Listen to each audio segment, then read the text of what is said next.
before we even have our arms around the one big beautiful bill that passed already, there's talk of a second big beautiful bill. And Brandon Steinhauser is here. He's a political strategist, regularly on Fox News to talk about what's cooking in Congress. Brandon, thanks for joining us. It's good to be with you guys. Good morning. So tell me what is cooking up here. What do we got for another big, beautiful bill?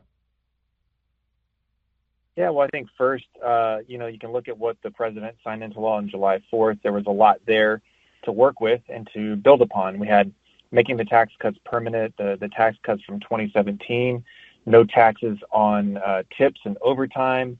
There was border security support and funding for the wall and for hiring new ICE officers, reforms to student loans and to getting rid of some of the Green New Deal type subsidies, and a bunch of other good stuff in the bill. I think House Republicans, led by the Republican Study Committee, are looking at how can we build on that? How can we move that forward? And so I expect them to work on a couple of different issue buckets. I think making that tax relief on tips and overtime permanent is probably going to be in this next version. I think they're going to double down on border security, funding for the wall, finding ways to support our Border Patrol agents and our ICE officers who are frankly doing a thankless job and going around making the country safer for us. And hopefully they'll also work on some spending restraint and spending reform, because we have, as you guys well know, $36 trillion in debt. And we've got to find a way out of that. And there's some hard choices that need to be made to do that. Now, remind me on a reconciliation bill, is that the one they can only deal with policy, not actual spending? I mean, there were some reports from some that the one big beautiful bill was loaded up with pork, and I heard others say, well, there is no pork there. But is reconciliation bill just on policy, not on spending? And can you do that with 50 votes? Well, I think that you can. Yeah, the bill is focused on policy, but if you change certain policies like Social Security, Medicare, and Medicaid, for example, it does have an impact on spending. And so in the first version of the One Big Beautiful Bill, there were some reforms to policy that led to some spending reductions on things like, again, green subsidies or the SNAP program or Medicaid and things like that. So if you change certain policies and who's eligible and you have work requirements and things like that, then it can lead to a reduction in overall spending. And because it's a reconciliation bill, it does not require the 60 votes and not subject to the filibuster and everything else. It only takes a simple majority. Is that right? That is correct. Yeah, so that's where this Congress can get some things done. Back to the One Big Beautiful Bill that has passed and been signed into law on July 4th. What I saw that J.D. Vance was out in Ohio yesterday. He was talking about it. We see a little bit about it, but I don't think that we, even folks that dig into the weeds on this stuff, let alone the average American out there, have any idea the kind of impact this is going to have on their bottom line, or some things that have obviously President Trump talked a lot about them during the campaign. But do you think that more needs to be done to sell this bill, even though it's been passed, and help people understand what is all in it?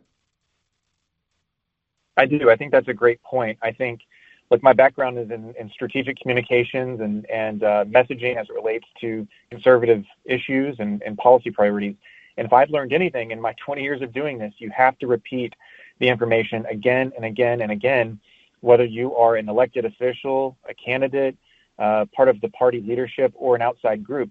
You really have to continue to pound the message home about what's in the bill, what are the policies, how are they going to impact Main Street, regular Americans. And I think there's a lot of good stuff to talk about, but it takes discipline to basically continue to repeat that message. And I think what happens is elected officials get tired of saying the same thing.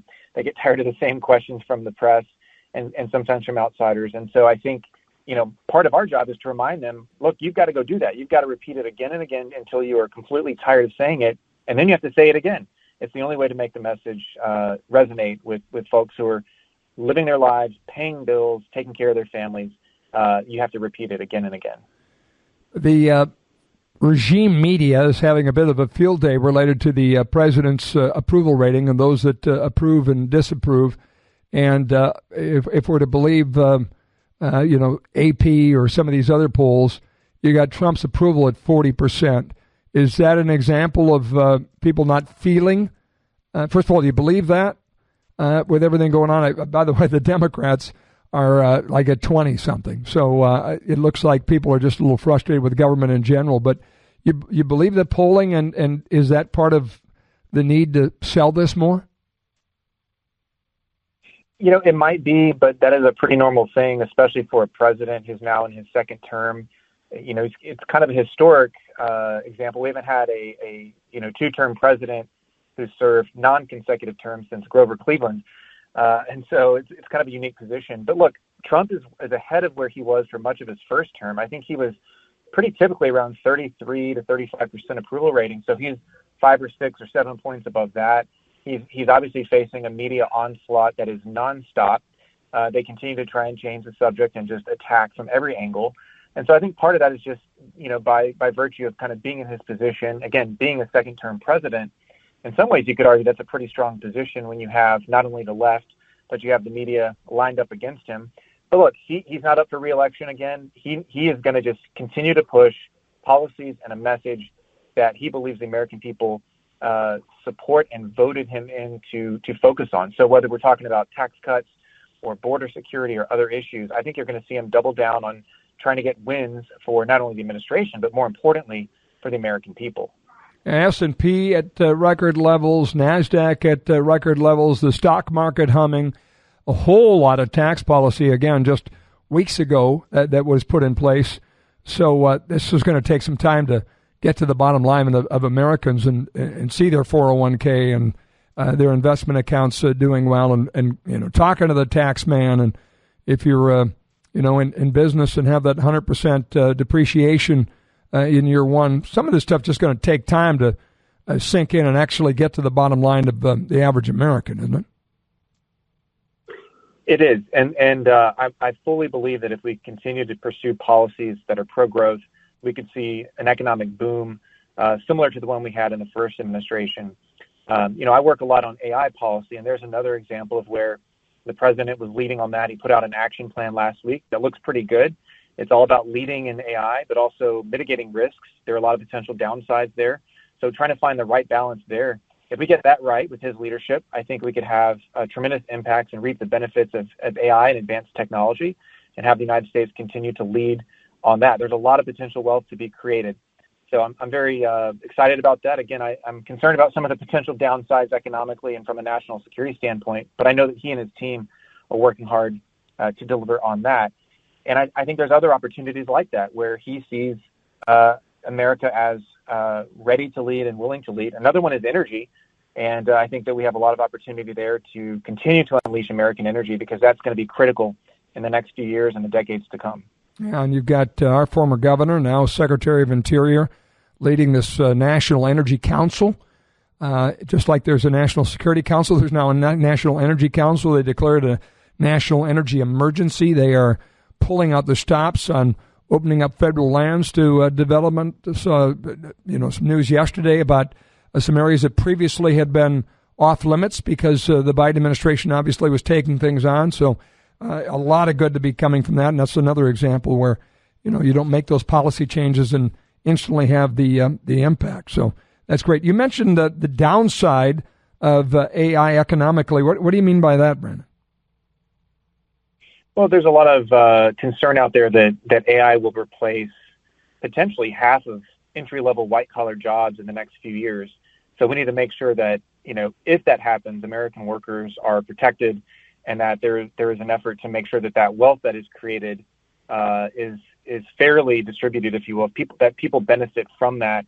And so that's a concern. But there's also other things. There was an Atlantic piece just a few days ago about ChatGPT providing some really scary encouragement and advice to people, encouraging them to commit self-harm and to practice. I'm not making this up. Your listeners can go look this up. But it was telling them all sorts of things that were quite evil, actually, and things like worshiping the devil and all these other occultic practices. So really scary, weird stuff that people have to be very concerned with. And so I think we have to make sure that we align AI to human values and and again, not just big tech left-wing values, but to American values of liberty and life and prosperity and goodness.